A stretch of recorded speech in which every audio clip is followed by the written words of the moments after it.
Hey there survivors. Thanks for tuning in to tonight's episode. If you're new here, please consider subscribing. It really helps me keep these stories coming. And while you're here, let me know in the comments where you're listening from. Now, let's get started. I did not plan to spend the winter inside a power plant. I came in on a Friday for an operations review, walked Liam through the visitor safety briefing, and expected to be home by evening with a pot of chili going, and the space heater humming in the garage.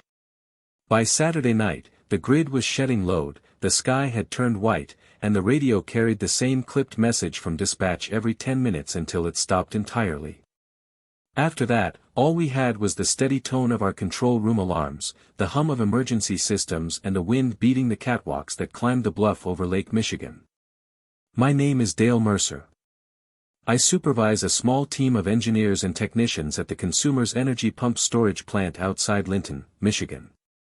The site looks like a stadium built into a lakeside hill, except the bowl on top is a reservoir with enough water to run 6 generating units rated in the hundreds of megas each.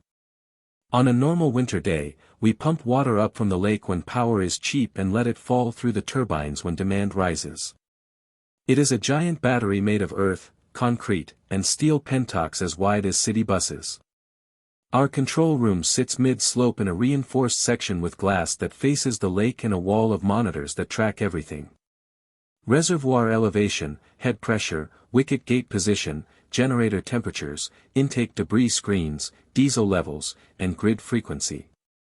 We train for equipment failures, ice storms, and security incidents. We do not train for what we face that week. The outbreak had been a whisper for days. Rumors at first, then phone pushes from the county that did not say much beyond shelter. Avoid contact. Medical services are delayed. I kept the team focused. Confirm the units in spinning reserve. Log the pump starts. Inspect the diesel heaters. Check the automatic transfer switches feeding the control room. Verify station batteries were at float. The plant is designed to be robust. If the grid trips, we can black start part of the site, keep the reservoir instrumentation live, and run a skeleton crew with the emergency diesel generator that sits in a room as clean as a hospital, its crankcase heaters, keeping the oil warm and ready. By Saturday, mid-morning, the snow began. Fine at first, then thick enough to erase the lake horizon. Wind drove it sideways across the parking lot where my truck would later disappear under a drift that hardened like poured concrete. The security feed showed empty county roads and the service gates swinging on its hinges until Tyrell Hawkins tied to everyone walked out into it with a pry bar and chained it shut. Ty had worked security at the plant since he left the National Guard. He carried a Smith Wesson M&P .40 on his belt and a radio clipped high so he could hear over the wind. He did not talk much. He checked doors Idaho D the few contractors still on site and signed them out when they left midstorm with tires spinning on the hill. At noon, I got a call from Liam. He had left campus early for winter break and decided to drive up to see me. He was 19, smart, stubborn, and convinced that highways were still open if you were patient. I'm already in Mason County, he said. Traffic's light. I told him to turn around. He laughed. An hour later, he parked at the lower lot with the snow past his bumper. Ty met him at the gate, made him sign the visitor log, handed him a hard hat and safety glasses right there in the guard shack, as if the rules could keep the rest of the world out. We were 5 inside by dusk. Carla Nguyen had been on a scheduled maintenance day when the storm advanced. She could rebuild a pump seal with her gloves on and a flashlight between her teeth, and she had the calm, slightly amused way of speaking that made people stand straighter. The last to arrive was Marina Havel, a local meteorologist whose hatchback stalled in a drift on the access road. Ty brought her in wrapped in a wool blanket from his patrol truck. She had maps, barometer notes in a spiral notebook, and a low voice that made forecasts sound like instructions. The radio said the county was closing everything. Then it said nothing at all. I called the control center to report our posture. 1 unit in spinning reserve, 2 pumps on standby, diesel tested, reserve reservoir elevation stable at winter levels. The operator on the other end kept asking if we had seen anything unusual. I said only the storm. There was a pause. Affirm, he said. We have irregular activity at site statewide. Maintain site security. Do not open to the public without authorization. His voice had the rasp of someone who had not slept. I asked if he meant looters.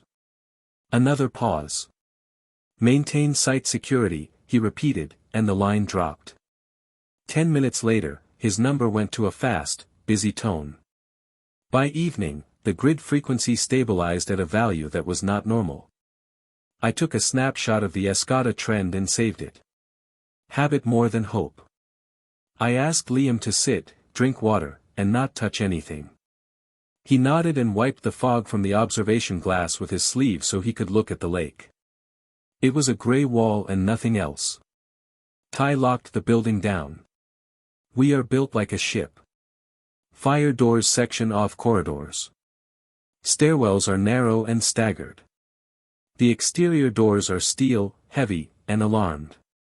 Ty walked each one, checked the strike plates, and looked at the seals at the threshold to make sure the snow had not packed them. On the camera monitors, the strains of the storm looked like static. The cameras that faced the lake froze into whiteness, then showed faint motion when Gus cleared them for a moment. We ate what was in the break room. Energy bars, oatmeal packets, 2 cans of soup without labels that we opened carefully. I sent Carla down to the auxiliary room to test the diesel again and start the room heaters that keep moisture off electronics. She came back with a pencil checklist and a thumbs up. Marina unfolded her maps on the steel table and traced the isobars. This trough will deepen overnight, she said. And the lake effect will keep feeding snow bands temperature by morning negative double digits. That will slow anyone outside. It will also slow us. What do you mean anyone outside? Liam asked. She tapped the radio. You heard it and I heard something else. The county warned people not to approach the infected. There was no follow-up. That isn't how they talk unless something has gone very wrong. We slept in the bunk room for contractors. The beds lined up tight and the air dry enough to crack skin at the knuckles. The HVAC system ran at minimum to conserve diesel. The CO monitors were green. The red exit signs glowed steady. I set the generator in auto mode and reset the alarms that weren't critical. The wind used the catwalks as a set of pipes, finding every hole to whistle and groan. Around 1 o'clock in the morning, the grid tie dropped and the control room lights did the half-second blink that is still long enough to hold your breath. The diesel spun up and caught. The tone in the control room changed from a low hum to a deeper, steadier note. We were on our own. In the morning, the cameras showed the lake like sheet metal, wind cord, and opaque. Snow had drifted against the intake fencing. We keep a debris screen at the lake interface to stop logs and ice chunks from entering the tunnel mouths. When the waves throw ice into the screens, we hear it as a distant irregular thump in the intake gallery, a note under the main plant frequencies. I heard it then, soft at first, then sharper. It should have been ice. It was not. The rhythm was wrong. It was not the slap of drift either. It was persistent, slow, then fast, then gone. I logged it as intake noises inconsistent with ice action because that was the only language I had at 8 o'clock in the morning on a storm day with a grid collapse and an unspoken instruction to keep the doors closed. Ty brought in more blankets from the security office. He handed Liam a radio and showed him how to press the side button only when he was speaking. Don't play with it, he said. You touch the emergency key and this desk lights up like a holiday tree. Liam nodded again and turned it over, fascinated by the belt clip as if it were a part he could learn by feel. The second day, we moved to a routine. Carla and I ran equipment checks in pairs. Ty walked to the perimeter in the interior doors. Marina updated her storm tracks. Liam helped me write a ration plan. The plant has emergency meals sealed in tough plastic, designed for crews that get trapped in storms. They are high-calorie, compact, and as dry as chalk. We split them into day bags. Water was not a problem yet. We could melt snow and boil it. We had spare reverse osmosis cartridges for the sink in the shop, and we could draw clean water from the reservoir side if we had to. Heat was the limiting factor. The diesel feeds a jacket water loop and building heat exchangers. When it runs, we stay above freezing. When it does not, our breath shows in the control room, and pipes freeze in odd places you do not expect until they burst. Late that afternoon, the intake noises came back louder. I muted the HVAC fans for 10 seconds to isolate it. The room fell quiet. The thumps and scrapes came through the structure, not through the air.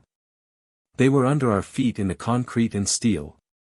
Ty was standing by the door and watched me tilt my head like I did when a bearing ran hot. "What is it?" he asked. "Not ice," I said. "It sounds like things hitting the screen on purpose." "They don't hit things on purpose," he said. That is what I told myself. Marina put 2 fingers against the table, feeling the vibration. "It is not consistent with wave period," she said. "It is too regular for wind-driven debris. Also, the storm has eased. There's no wave energy to send that kind of load into the screen." We didn't say what we thought. We did what the procedure tells us. Reduce operations that draw water. Maintain gates closed. Limit unit starts that might pull a negative pressure wave into the intake tunnel and make the screen flex. I called down to the gallery where the tunnel bends toward the lake and asked Carla to put her ear to the steel. She did and was quiet for a full minute.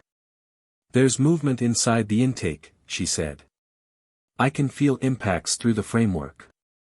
Something is climbing the screen from the lakeside or trying to people." Liam asked before I could mute the speaker. Ty looked at him. "No," he said. "No way. We lost the radio check with the county. The weather service bulletin stopped in the early morning. Marina said the transmitter was probably without power. By evening, the sky cleared and the temperature dropped hard. The lake smoked, steam rising from gaps where water stayed open, but most of the nearshore had gone to a solid wind-polished sheet. The world was white and silver. We pulled on our winter gear, insulated coveralls, high-grip boots with micro-spikes, balaclavas, and stepped onto the roof access to look west. The town was a line of dark shapes with no lights. The lighthouse up the coast was a darker spike against the sky. The only color came from a thin belt of pink at the horizon that went gray as soon as it appeared. I could hear the cattle guard at the gate rattle in the wind. Nothing else moved except a few specks on the ice. I raised my binoculars. The specks were figures. They moved with a stiff, deliberate gait. They stopped and swayed, then moved again with a kind of reset, as if their joints had to be reminded how to work in the cold. They were coming from the south, from the beach access, and they did not seem to feel the wind at all. We backed into the stairwell. Ty turned the panic bar and let the door close slowly to keep the seal from slamming. "We keep doors locked," he said. "We keep noise down. We run low light at night. We watched the cameras." He looked at me, not for permission, but to confirm he could speak for the site. I nodded. He had the tone I hear in people who have been in emergency operations before. "It is not louder. It is flatter, narrower, like a rope you can hold." We made a plan for the next 3 days. Objective 1, maintain heat and critical systems with minimal diesel use. Objective 2, conserve food. Supplement with anything in the warehouse that is still safe and not expired. Objective 3, confirm the integrity of the intake screen and tunnel gates. The last one meant a visit to the sublevels. The access down to the intake gallery is a set of steel stairs that drop in landings, then a horizontal corridor, then another set of stairs. You are always aware of the thickness of concrete around you in those spaces. When you speak, you hear yourself twice. The gallery itself is a long room with the face of the lake at one end, hidden behind steel, and the mouths of the pentox set like huge openings along the wall. In winter, the room keeps a damp chill that gets into your sleeves no matter the insulation. We brought headlamps, radios, and a rolling cart with tools. Carla kept the cart neat, each wrench laid out the same way every time, so she did not have to hunt in bad light.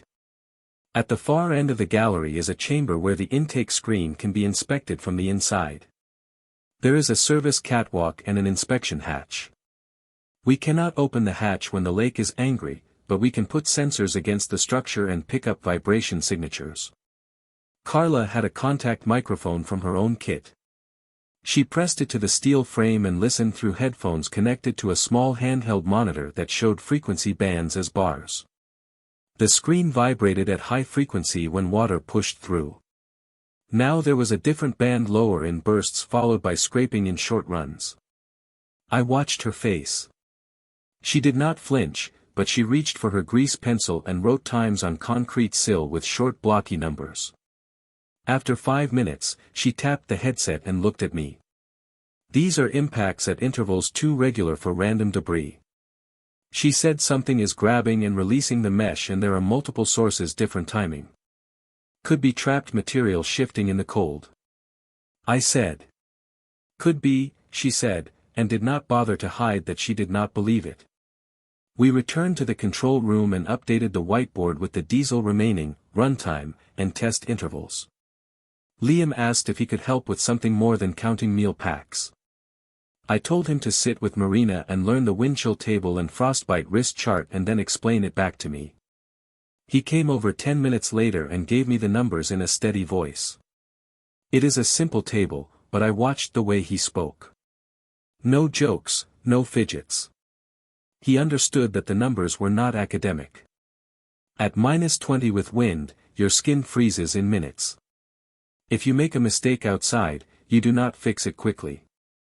That night, the camera that faces the lake intake saw shapes on the ice at the edge of the intake zone. The ice there is thin because warmer water from the station keeps it from thickening evenly. The shapes moved to the edge and stopped. One slid forward and broke through up to the waist. It did not react the way an uninjured person does when they hit water that cold. It did not thrash. It did not try to find the ice edge with its hands. It climbed with slow, methodical motions and then stood again. It joined the others at the fence. They started to push against the mesh in a steady, grinding way. Their hands and clothing showed hard with frost, but they did not stop. The impacts transmitted into the gallery as a low thump felt through steel. I marked each one on the board until the line of marks looked like stitches. We kept the lights low and ran the control room from the glow of the monitors. The room was warm compared to the gallery, but dry enough to make the skin on my knuckles split. Ty taped the cracks closed like a field medic. Quick and neat. You don't need to look tough for anybody, he said, and put a small tube of ointment next to the keyboard like a joke. We both pretended to enjoy. The third day, we got a voice on the radio. It was faint, full of static, and too clipped for comfort. The way people talk when they are trying not to be heard by something else in the room. Lington site. This is district operations, the voice said. Report. I keyed the mic. Loadington reporting. 5 personnel on site. Diesel operating. Grid tie lost. Intakes occupied by unknown subjects. We are secure. The static 8 part of the response. Then district acknowledges. Keep gates sealed. Do not allow entry. Infection spreads by contact. Persons exhibit lack of response to cold. Avoid close combat. Use barriers. Repeat. Avoid close combat. The line died as if a switch had opened. Liam was looking at me with a question. I shook my head. We did not say the words. We did not give them a place in the room. We already knew what they meant. By the 4th day, the diesel day tank was down to a level that made the low-level sensor start to think about a warning. We had fuel in the bulk tank outside, but I was not going to run the transfer pump with the storm gasping like a tired thing and unknown bodies on the ice. We made it a priority for daylight when the cold was at its worst and anything outside would be slow. We dressed in layers and face protection and checked each other's zippers and straps. Ty took the lead with his sidearm holstered under his jacket and a collapsible baton in his hand. And Carla carried the keys and a lockout-tagout kit. I carried the tool bag and the list of valve positions in my head. The way you carry a familiar street map. The fuel transfer station sits on the lee side of the building in a recessed bay with steel ballets. The hoses are heavy and stiff when cold.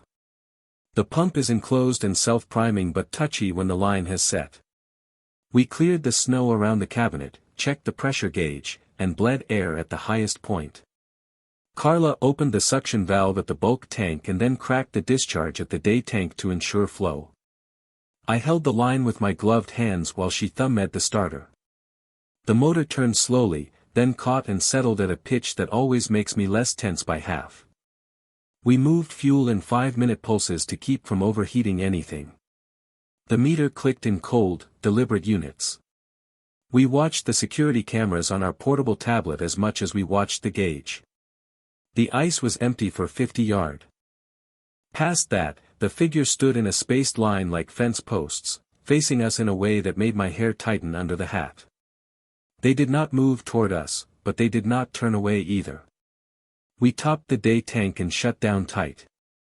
Back inside, I wrote the levels on the whiteboard and circled them. We had enough for 2 weeks if we kept the load light and shut down non-essential heat.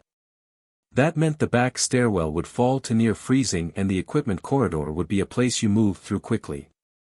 We set up poly sheeting and tape to create vestibules and used foam to block air flow under doors. It made the plant feel like a patchwork of tents inside a building that had always felt like a single machine. Ty posted a schedule for patrols. Carla added a maintenance rotation. Marina wrote a weather briefing with bullet points and a simple forecast. More cold, less wind, clear nights that would help the lake freeze solid to the horizon. That night, the intake noises stopped. The camera showed a clear field device. Smooth, no figures, no motion by the fence. It should have been a relief. It did not feel like one. The next morning, we learned why the noise had moved. We have some pumps in the lowest corridors where groundwater seeps through the hill. They kick on every hour for a minute and make a polite cough, the sound of a machine doing its job. At 9 o'clock in the morning, the pump ran and then kept running because something blocked its discharge. The alarm panel in the control room tripped with a yellow telling light. I acknowledged it and sent Carla with Liam to clear the discharge line at the cleanout near the shaft. They were gone 10 minutes when I heard the radio click twice. That was Ty's signal from his patrol that he needed me to stop and listen. Then Carla's voice came on very calm and much lower than usual. "We have movement in the lower corridor," she said. "We have ice melt coming through a seam at the intake gate. Not much water, but there are fingers through the gap." I moved before she finished. Ty and I met at the equipment cage and took the long stairs 2 at a time, my breath hot in my mask. We hit the corridor and felt the temperature change like a tide as we crossed from a heated section to a cold one. At the far end, a service gate meant to isolate the intake tunnel had a gap at the bottom where its seal met the floor. The gap was a finger's width, nothing a person could use, nothing I had ever worried about beyond heat loss. Through it came a thin trickle of meltwater, and through it, pressed against the floor, were fingers that looked gray under the LED work lights. The fingers flexed, sought purchase, flattened, and went still. Then they tried again. They did not wither in the cold water. They did not retreat from pressure when a hinge squealed. They simply kept pressing as if told to do a task. And they obeyed. Ty breathed out. "We need to increase gate pressure," he said. "We need to seal that gap. We can raise the gate A4 into clear debris, then lower it with more force," I said. "The actuators can handle the extra compression for a short period." "Do it," he said. He did not shout. He stood so he could watch the corridor in both directions and then looked at Liam without moving his head. "You stay back by the corner," he said. "You don't come forward unless I tell you to." "I can help," Liam said. "You are helping by not being in the way," Ty said. And then after a beat, "Good eyes back there. Tell me if anything moves." I called the control room and told Marina to stand by at the gate control panel. She read back the steps, her voice precise. "Increase pressure set point by 10. Raise gate to clear. Lower to new set point. Watch for overload. Ready." I gave the word. The corridor around us hummed as the actuator took up load. The fingers at the bottom of the gate flattened and then withdrew by the width of a fingernail, then returned. The flow stopped, then returned as frost melted at the edge. The gate thumped once against its sill in a way I did not like. The overload light flickered on the local panel and went out. "Hold pressure," I said into the radio. "Do not exceed red band." The trickle slowed to a wet sheen. The fingers kept pressing and sliding as if trying to find a way to become thinner than they were. We built a seal in front of the gate with materials meant for other purposes. Carla directed it like a choreography. Sandbags from the flood kit, rubber sheets, a pallet wedged as a brace, and expanding foam where steel met concrete. It was not pretty, but it said. We stood and watched the seam for 10 minutes without speaking. The fingers pressed once and then disappeared. The water dried to a clean line. Back in the control room, I updated the board. I wrote, "Gate be sealed temporary." Carla wrote, "Inspect actuator mounts next shift." Ty wrote, "No open access to lower corridor alone." Liam stood behind us and watched our handwriting make a plan out of fear. Then he took the marker and wrote, "We can do this if we follow procedure." He underlined procedure twice. I let it stand. We slept in shifts. Ty walked to the interior at odd hours. He did not try to be quiet, and it helped to hear his steps moving in predictable patterns. At 2 o'clock in the morning, the camera at the roof stairwell picked up motion below the lens. A figure moved along the base of the building on the lakeside. It kept its hands against the wall as if it were learning how to use them. It had a jacket that had frozen into a stiff shell. The hood was up and the face was a smear of frost. It moved to the intake fence and stood there. Another shape followed and stood next to it, then another. They formed a line. They did not look up at the camera. They did not talk or gesture. They pressed and then stepped back, then pressed again. The fence flexed half an inch and held. By dawn, the wind had calmed and the sky was clear as glass. Marina said we had a window before the next trough. "The lake will freeze farther out today," she said. "But the nearshore will move with the current under the ice. Pressure ridges will form. We should not be near the intake if that happens." I looked at the gate seal we had built on the board and felt the clock behind it. We could not rely on a temporary fix. If the intake tunnel built up ice load and then released it, the flex could shear our seal. We needed a better solution and we needed to check the lower pumps that kept the sumps from rising. "Assign me to the lower corridor," Carla said before I could ask. "Bring Liam with me. He can carry in-hand tools. We'll go slow." Ty looked at me. I looked at him. Marina cleared her throat. "Coldest hours are safest," she said. "Whatever is outside is slower now. The lower levels will warm as the day goes on. If you go, go now." We dressed in layers, added harnesses, and clipped lines to fixed points, so if we slipped, we did not take the whole flight of stairs in one motion. We carried radios and 2 intrinsically safe flashlights. Ty carried the baton and a fire extinguisher rated for everything because powder stops many things that want to move towards you. He also carried a crowbar because steel that length speaks a universal language even when you do not want to use it. The lower corridor smelled like cold concrete and oil from decades of work that no solvent can erase. Our breath made fine fog that lit in our lamps like dust. The gate seal looked as we left it. The sump pump panel showed fault cleared after our pressure adjustment. We opened the hatch and checked the impeller for debris. It was clean. We closed and relatched it. And I made Liam read the pressure on the discharge without touching the gauge body with his glove. He read it right and did not smile. That was when the first sound came, not at the gate, but from the pentock mouth for Unit 3. A long hollow vibration like someone dragging a metal chain along the inside of a drum. We froze. The pentock mouths are covered by heavy steel grills and upstream wicket gates. They're not easy to reach from the intake side in winter because of ice, but something had gotten near enough to transmit a vibration. The sound stopped. Then 3 shorter knocks came in a pattern that would have made me think of a person who wanted attention if I had let myself. I did not. I raised the radio. "Control, this is lower corridor," I said.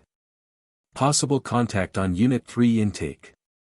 Please confirm gate positions and no pressure differentials." Marina read back the positions in her careful voice. All the wicket gates closed. Head pressure equalized. No flow. She paused. "We have camera movement on the lake ice at the Unit 3 intake zone. Shapes moving under a thin crust." "Copy."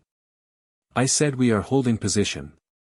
We held for a long minute that I counted by my heartbeat because I had nothing else to count by. The knock did not return. We backed out of the corridor and sealed it as we went. On the stair landing, Liam put one hand on the rail and looked at me. "I'm okay," he said before I asked. He was pale under the balaclava, but his voice did not shake. "I'm okay," he said again. I nodded. "You are," I said. I meant it in more ways than one. We spent the afternoon on radio checks across the plant, verifying that every vestibule and door was set. Ty showed Liam how to use the magstripe override on interior doors in case the power flickered. We put glow tape at foot level in the long corridor so you could navigate without light if you had to. Carla staged tools for quick operations. A cart with the right wrenches, a bucket with sealant, a battery pack on charge. She labeled everything in bold letters large enough to read when tired. That alone made the plant feel more defensible. At night, the sky over the lake turned clear enough to show stars so sharp it felt like you could hear them. Marina came up to the roof with us and named constellations I had not thought about since grade school. In the far distance to the west, there was a faint smudge of light on the horizon. Too steady to be a plane and too high to be a low town. "Reflection," she said, "or an opening in the cloud over Wisconsin. Hard to tell." Liam tracked it with binoculars. "It moved," he said, or my hand shook. We watched it until it faded. The 5th day began with a brittle calm that did not feel friendly.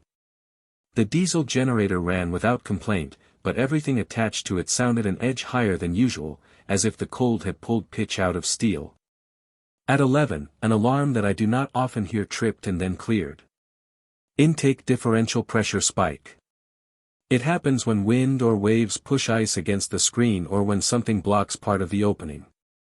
It triggers an inspection. We had just inspected. I acknowledged and looked at the trend. The spike had a shape to it that was not like wave action. It had a ramp up and then a saw to drop as if several points of pressure hit at once and then one by one released. "Gate B?" I asked. "All gates closed," Marina said. "No change to pressure set point since last adjustment. All unit breaker statuses unchanged." "Copy." The next alarm we couldn't ignore. Lower corridor water level rising. Not a flood. A slow, steady climb. I looked at the board. We had sealed the gate seam. The sumps were clear. The water had to be coming from somewhere else. That left us with a list of places I did not want to visit but could not avoid. The turbine pit drains, the draft tube inspection hatches, the small forgotten weep holes that always drip and never matter until they do. "We divide," I said, "short distances between teams. Radios open. No closed doors between us if we can avoid it. Ty shook his head. We don't divide where we can be grabbed. We go as a unit. We clear one area at a time. He had the final say on security and I let him have it. We moved together. A slow-moving knot of winter gear and tools and a baton. Liam stayed in the middle and held the light. At the Unit 2 draft tube, we found the source. Frost had settled around a seam that always wept. In the deep cold, it had pulled back and opened a hairline path. It should not have been enough to show us a rise on the panel, but it did because somewhere downstream, the water had another exit. We followed the shine along the floor to a cracked expansion joint at the edge of a slab and knelt. A faint draft came from below, warmer than the corridor. That meant air movement. That meant a path to the intake somewhere we had not planned for. The plant is old and large and has nooks designed by people who were careful but also human. I knew with a sinking clarity that we were seeing a path someone had not envisioned when the drawings were inked. We need foam and a plate. Carla said, we wedge it, seal it, and we monitor. If pressure builds, we release it slowly. I agreed. We set the plate and injected foam until it pushed back at the edges. We kept our hands well away from the joint. There's a right amount of curiosity when you work around water and steel. Too much and you learn things you cannot unlearn. We finished with a line of sandbags for weight and walked back. The panel stopped showing a rise 10 minutes later. In the control room, we ate a careful lunch of crackers, peanut butter, and one of the unlabeled soups that turned out to be good enough to make Liam smile. For 5 minutes, we let the warmth and the salty taste make us normal. Then the roof camera called us back. Figures on the ice again. Not a crowd, not a rush, but steady. They moved from the south, stopped at the intake fence, and then did something new. They began to lie down on the ice in a row, and push with their feet while holding the bottom of the fence with their hands, like workers trying to slide a heavy object. The fence supports flexed, the posts held, the mesh bowed in a clean curve. The ice beneath them cracked and refroze in seconds, a glaze forming and breaking. Why would they do that? Liam asked. They do not decide, Ty said. They repeat what worked once. If one of them got through somewhere by pushing, they will all push until they forget why they began. Carla squinted at the screen. We need to decouple our presence from their incentive. She said, if they hear us when we run the diesel or feel warmth through the walls, they will keep trying at the points where those signals are strongest. We should move heat inside away from the lake wall and turn off blowers that vent in that direction. I looked at the HVAC layout. We can redirect some flows, I said. We can heat the back corridor more and allow the lake wall to run colder, but if we go too far, we risk freezing fire lines. Small changes, she said. We made them. Over the next hours, the camera showed the line at the fence thin and then reform as if they took turns. They did not leave. The lack of fatigue was the unnatural part. You come to expect people to stop. You wait for an end to effort. When effort has no rational end point, your planning must become the end point. That is exhausting in its own way. On the 7th day, with the diesel at half and our nerves in spirals, the thing we knew would happen finally did. The lake ice heaved under the intake zone in slow motion. A pressure ridge formed along the fence line like a blade rising from under the water. The fence flexed up, then slapped back. The camera glitched twice from vibration. The intake differential alarm went red and did not clear. The gate seam we had sealed held, then began to hiss, then began to weep. I ran. Everyone ran. At the lower corridor, the sound was a dull, steady roar we had not heard before, like wind in a cave. The gate seal we built was intact, but wet. The sandbag shifted. The foam groaned and we added weight. Carla pushed a brace into position and I saw her hands shake for the first time. I need more, she said. Ty pointed with the baton. There, the pallet we had used as a proof brace became part of the wall. Liam slid it into place. His face in the headlamp beam was a mask of focus, his jaw clenched.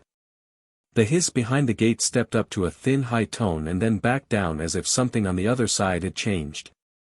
The water stopped. It did not return. We stood there in a line, hands on the seal like we were holding it with our bodies. Ty listened with his head tilted and then straightened. "We cannot do this every day," he said. "We cannot win a long fight in a tunnel." "You are saying what we all know," Marina said in my ear over the radio. "I have a new piece of information. The air is crystal clear. The temperature is going to hold below zero for another 48 hours. After that, we will see a warm push from the south. The ice will move. The pressure on these structures will change in ways we cannot predict. If you are going to make a decision that involves a lake surface, your window is now. We are trained to avoid rash decisions. You wait for data. You build redundancy. You put caution tape around the parts of your mind that want to jump. But energy is not infinite. Diesel is not infinite. Cold is not a wall that holds forever." We went to the roof and looked west again. The horizon over Wisconsin was hazed by ice crystals. To the north, the shoreline curved like a drawn bow. To the south, the lighthouse stood without light. At the far edge of the lake, a faint smudge blinked twice as if mirrors had caught the sun. Marina held the binoculars for a long time. "That is not a star," she said. "That is a light source moving or being blocked in a regular way. It is far, but not imaginary." Ty asked the question with no ceremony. "If we leave, do we have enough fuel for the snowmobiles to get us to open water or to a shore where there are people?" "We have 2 snowmobiles in the equipment shed for winter patrols." I said we have fuel for both for a day of travel, more if we tow from the start and take turns riding. The lake surface will allow speed. The weak points will be pressure ridges and leads. We will use safety lines. We will keep distance between machines. We will not go as a single file. Ty said, "We will stagger. So if one machine goes through, the other can assist. We will carry line launchers and flares. We will keep the load light." "Light means leaving things behind," Liam said. His voice cracked once and then smoothed. "I can carry tools." "You will carry what the team needs," Ty said and nodded to show it was not a reprimand. We made the list like a mission plan. Personal gear, insulated layers, dry socks, hand warmers, goggles, helmets, headlamps, radios, and chest pockets under the outer layer to keep batteries warm. Safety gear, throw bags with floating line harnesses, carabiners, ice screws, small anchors to bite into pressure ridges, compact thermal blankets, a compact first aid kit with splints and a small set of oral rehydration salts, navigation, paper map, and plastic, compass, handheld GPS with extra batteries warmed in inside pockets, whistle for signals if radios failed, signaling, flares for daylight. Reflective panel tools. A small handsaw for cutting slots in thin ridges. A short spud bar for testing ice thickness. A folding shovel for trenches if we had to camp. Food and water. High-calorie bars. Nuts. Jerky that we chewed without looking at the label. Metal bottles we could warm with a stove. Heat. One small white gas stove that would run in the cold. And a spare pump. 2 small fuel bottles, protection ties, sidearm with spare magazines stored safely as a last resort to stop something at close range if a barrier failed. We did not dwell on it. We just wrote it down under the other items because order matters when fear is large. We staged on the roof because the stairwell opened to a platform wide enough to lay out gear and start engines without exhaust soaking a closed space. The snowmobiles were older but maintained. We kept them for storm checks on the roof and for perimeter runs when the roads were not plowed. Carla checked the drive belts and track tension. I siphoned fuel from the transfer station into approved cans with a hand pump because I did not want to run anything electric near vapors. Liam loaded the sleds with care, balancing weight left to right so the machines would track true. Marina wrapped our maps and wrote across the top in thick marker the wind direction, expected temperature curve, and a note to herself that read, "Do not guess. Measure." Then she handed the maps to me and tapped them with 2 fingers. "Do not guess," she said aloud. We did the last pass through the plant as if we were leaving a ship. We shut non-critical panels. We closed valves and left tags. We locked the interior doors but left keys in boxes that anyone from our utility would find and know. In the control room, I took one of the emergency radios, set it to transmit a repeating message every hour, and recorded a clear line that said, "This is Consumers Energy Loading Ton Pump Storage Plant. Facility secured. 5 survivors departing over lake ice. If you receive this, leave a note on the main entrance whiteboard with your time and direction of travel. Conserve fuel. Avoid the intake zone." I left the message running. If the diesel died, it would stop. If someone arrived before that, they would hear it. We stood at the roof door in our gear and looked at each other. I looked at Liam, and all at once, he was 5, standing on a sled at the top of a small hill while I told him to keep his hands inside and lean with the curve. He was 19 now and leaning into a curve that I could not see the end of. I put my gloved hand on his shoulder and squeezed once. "You're a member of the team," I said. "If you are unsure, ask. If you are cold, say so. If you need a break, tell me. No hero moves. We move together." He nodded. "We moved together," he said. We opened the door. The cold hit us across the eyes like a physical thing. We started the machines and let them warm. Engines do not like to be asked for work before oil moves. And this was not a day to break a belt on the first grade. Ty took point. Carla took rear. I rode with Liam on the second machine. Marina rode with Ty and kept the map in front of her face, clipped to a small board, the pencil tethered with a piece of cord so it could not fall into the white and disappear. We descended the ramp, cut into the roof with the machines idling low, skis squealing on sections of exposed metal where the snow had blown clear. At the bottom, the world was a salt flat of ice. We tested it with the spud bar. It rang like a cast bell, deep and solid, then went dull over a seam. We skirted the seam and marked it with a small flag for anyone after us. The intake fence stood to our left. Figures stood beyond it. Not close, not pressing. Now they watched in the sense that their heads were turned to our motion. They did not run. They did not shout. They stood and made no sound I could hear through helmet and wind. We moved north first to avoid the intake zone and then turned west by degrees until the shore was a low line behind us and the plant a shape with edges. The ice sang under us the way big ice does. Deep wall-like notes that rise and fall as temperature changes. Every sound in that first mile felt like a message. It was just physics. The wind cut straight into us and then grew kinder as we found a line between small pressure ridges. We kept our spacing and called out every change. We did not open the throttle fully. It is easy to go too fast on a surface like that. It invites speed and then punishes you for believing it. Behind us, the plant sat silent. The diesel put a small flag of exhaust into the air that broke and flattened. The radio on my chest clicked once as the hourly message repeated. Then the click was behind us and then it was gone. The first pressure ridge that mattered rose like the teeth of a zipper. The ice on our side was flat. The ridge was 3 feet high at its smallest, 6 at its largest, running like a spine east-west. We cut the engines and walked to the ridge with spud bars. The ice on the far side sounded thinner.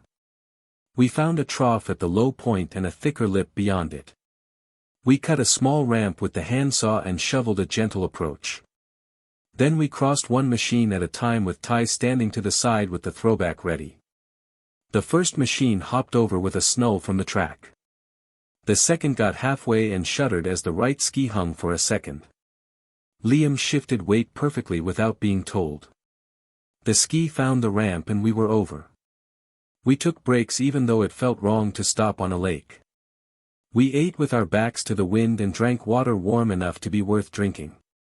We checked fingers and toes for numb spots and stamped feet. We repacked once when a strap loosened. We moved deliberately. The cold works on plans by making you sloppy. We would not let it. At noon, the sky did a thing it does when the air is dry and very cold.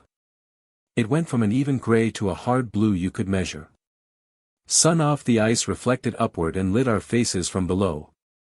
I saw Marina's smile for the first time in days. Visibility, she said from inside her mask. I can see Wisconsin as a line or I'm making it up. Either way, the air is clear. She took a bearing with the compass and tapped the board. We hold this course for 40 minutes, then check again. In the distance, something moved across our line low and toward the horizon. It could have been snow pushed by wind, the kind that skates like sand. It could have been people. It was too far. We did not change course because we had no reason to and because that would have been deciding based on a guess and we did not guess. The radio crackled once with an open carrier and then a voice so faint I could not make out words. We stopped, dug out the handheld with the larger antenna and stood in a rough circle to block wind. Repeat, I said, giving our call sign out of habit. The voice came again. A woman steady, measured, the kind of voice you hear on boats when things have gone wrong, but not yet all the way. If you are on the ice, she said, do not approach the inlet structures. Water moves under the ice near them. We have a light at Big Sable Point. We will flash 3 short, 3 long, 3 short every 5 minutes. If you see it, answer with 1 long flare. The radio popped. Silence. Big Sable, Marina said, her eyes wide in a way that was not fear. The lighthouse. She pointed north, then adjusted her hair to the west. Not far as the crow flies, far enough if the ridges are bad. She looked at me. We can make it by dusk if nothing goes wrong. She caught herself and crossed out the last words with her hand in the air. We can make it by dusk if we maintain pace. Ty did not wait for my nod. We move, he said. We conserve flares. We keep awareness high. We do not approach other groups unless we have position. And we know we can disengage. We moved. The next miles are a set of images I will keep because they are the ones that make up what I think about when I think the word winter. Now, the blue of the sky that felt like a roof you could touch. The sound of our machines. A steady low band that was almost comfort. Liam's hand when he checked the strap on my pack without being asked. Carla's laugh when the stove lit on the first pump for a cup of hot water like we had gotten away with something. Ty's head turning a fraction left and right. Always scanning. Marina's pencil making neat marks on a map that would otherwise be 2 colors and a line labeled lake. We saw the first open lead at mid-afternoon. It was a dark ribbon that looked thin until you were close and then looked like a river. Steam rose from it because the air was colder than the water by a factor you could feel on your eyeballs. We did not cross. We followed the lead north until it narrowed and bridged. Then we tested and crossed one machine at a time with anchors set and lines tight. The lead ran towards shore and toward the horizon, making an S-curve that would be pretty in any other context. As the sun slid toward 4 in the afternoon, the light over the water did a thing I had not seen before from this angle. The top of the sky went greenish, then pale, and a faint aurora began.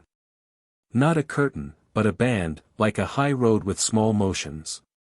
It was not bright. It was a suggestion. It was enough to make us say nothing for a full minute. Then a light to the north blinked. 3 short, 3 long, 3 short, steady, careful. A signal you could hold on to like a handrail. Big Sable Point, Marina said. That is our confirmation. Ty let the engines idle lower and raised one hand, held it for 3 beats and dropped it. We advanced. We stopped at a safe distance and loaded the flare launcher. We fired one long. The light at the point blinked again, this time faster, then went back to its pattern. We pointed our machines towards the lighthouse and moved until we could hear the creak of the tower in the wind like the old ship it had once been to sailors. Shapes moved at the base. Human shapes with structured motion postures that read as trained even at a distance. We did not sprint the last yards. We kept form and allowed the people at the base to show us how to approach. They raised hands open, showing empty palms. We did the same. Tide dismounted first, slow and deliberate. A woman stepped forward in a Coast Guard Parker with a handheld radio strapped to her chest. "Welcome," she said. "No dramatics, no speeches. We have heat. We rationed carefully. We heard your message. Come inside." Inside the service building, the air smelled like diesel heaters and wet wool. There were CS and a steel table with a map pinned under plexiglass. There were first aid kits and labeled bins and a line on the wall where someone was marking fuel levels daily. There were faces that did not look surprised to see us, only glad and ready to integrate new elements into a plan. The woman in the Parker introduced herself as Chief Petty Officer Ellis. She had a list of questions: where we came from, how many any injuries, any signs of sickness, how much fuel we had left, whether anyone had followed us. We answered. She nodded and made quick notes. She looked at Liam without any change in tone. "You have done well," she said to him like an observation, not a pat on the head. He stood taller by a half-inch that only a parent would notice. We ate soup that tasted extraordinary because it was warm and because someone else had made it, and because the room was safe in a way that let food taste like itself again. We told the chief about the intake noises, the fence, the gate, the careful routine. She told us which groups had made it in from the south and which from the north. She told us there had been lights from the Wisconsin side that were not stars and not boats. She told us that the radio net among stations was thin but real, and that they had kept the light at Big Sable going with a generator that had just enough diesel left for another week if they kept it low. She asked if we had any maintenance skills. I laughed and then apologized for laughing because it was nerves, not humor. "We have a few," I said. Carla's smile was not nerves. She was already looking at the heater and the generator panel the way a carpenter looks at a door frame and sees angles. We slept in a row that night, not because we had to, but because the habit was there, and because you do not spread out when the world is still wobbling under your feet. In the middle of the night, I woke and listened for a tone that was not there, the low, even hum of our plant diesel through the structure. Instead, I heard the lighthouse groan in a slow rhythm, and the low conversation of people on watch speaking in a way that said they had learned how to keep voices from carrying without feeling like whispers. In the morning, after a breakfast that involved packets and water heated to the point where steam made the room smell like it had been cleaned, we walked outside. The light blinked. The sky was a hard blue again. The lake looked like a field that would never end. Chief Ellis stood with us and traced a line across the ice with her gloved hand. "There's a group at a marina to the north," she said. "They signal at dusk with a mirror when the sun is low. If you have the fuel and the will, we can make that line together and build a chain. We do not stay in one place forever. We move along the shore when it is safe. We stalk, we share skills, and we keep the lights known and predictable." I thought of the whiteboard back at the plant with its neat circles and straight lines. I thought of the gate that wanted to sing, the screen at the intake, the hands under the water that did not feel cold. I thought of the radio message we had left, repeating until it could not. I knew we had made the right choice and also that I had left a place that had been mine for decades to keep others safe who would never know our names. We spent that day checking the lighthouse equipment with Carla in the lead and me behind with the parts list. We cleaned filters, tightened fittings, and blew dust from panels. Ty walked the perimeter with Chief Ellis's second, comparing notes on watch patterns and entry procedures. They spoke the same language of angles and approach routes and what to do if a door failed. Marina helped the watch write a weather brief that would be useful to people with little training. She used plain words. She wrote numbers large enough to see from across the room. Liam helped everywhere, carrying, holding, asking the right questions and writing down answers like he knew that memory alone is not a plan. At dusk, from the roof, we saw the faint thread of an aurora again. It was brighter this time, and the green along the edge had a pulse. The ice creaked in long, slow notes that felt like engine room sounds from a ship that had not moved in a long time. The light at the point blinked its pattern without fail. Far to the north, a tiny mirror flash answered the last of the sun. We would go there, not all at once, not with hope as our only asset. We would go because we had a list and a method, and we would apply them to travel the way we applied them to machines. Before we slept, I wrote a line in my notebook that I had not written since my first year as an apprentice, when everything was new and felt like knowledge you could hold. Procedure is not just safety. Procedure is memoriade, reliable. I closed the notebook and put it under my pillow like a tool. In the morning, we would fuel carefully. We would pack carefully. We would brief a route. We would set spacing. We would respect open leads and avoid inlet structures. And we would ride. We would ride with the lighthouse at our back and another light ahead. And between the two, we would make a path that others could follow without guessing. We were not running away from the plant. We were extending its boundary to wherever we could carry the habits that had kept us living inside concrete and steel. The lake was our corridor now. The winter that had slowed the infected was our ally and our enemy. The way any force is when it does not care about you. We knew how to work with forces that did not care. That was our profession.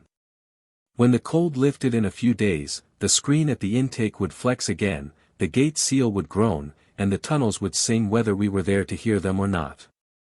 If another crew reached the plant, and I believed one would, they would see our notes, run their hands over our foam and brackets, and know where to add their own. They would add fuel records to the wall and new circles and lines to the board. They would run the diesel in auto and listen for the half-second blink and wait for the catch. They would hear the lake in the structure and know what it meant. They would put on their gloves and do the work. We would do ours on the ice. We would keep moving station to station from Big Sable Point to link North Breakwater to whatever harbor still had a roof and a wall and a working hinge. We would cycle the machines, heat one building while another slept, and keep a channel open, even if it was only a radio with a repeating message that said, "We are here." In a voice that stayed calm, we did not know where the winter would break. We did not know if the lights on the Wisconsin shore would ever become faces we could share coffee with. We knew only that the map had room for lines we could draw if we were careful. And we had a pencil, a rule, and a way of moving that had kept turbines from tearing themselves apart for the better part of a lifetime. We would apply that way to the lake and to ourselves. "Warm your hands," Ty said, and passed Liam a packet heater. "Check your feet." "Check mine, then get some rest." "We step off at 8. Liam nodded and bent to check Ty's laces with the same serious look he had used on a pressure gauge in a corridor a day before. It was the right image to end a day on. A teenager checking a veteran's boots because someone had taught them both that small routines keep large things from failing. The light blinked at the point, steady as a metronome, the wind slid across the roof in a line you could step over without feeling it change. The lake sang. We rode our route and packed our gear and slept in a row with our radios on the floor between us, all on the same channel. In the morning, we would move. We would do what we had done for a week inside a machine and apply it to a white field without edges. The plan was not new. The setting was. The goal was the same. Keep the system stable long enough for the next shift to take over. Thanks for listening. If you enjoyed this story, don't forget to like and subscribe. Your support keeps these creepypastas coming. Until next time, stay alert, stay safe, and never ignore the feeling that something is watching.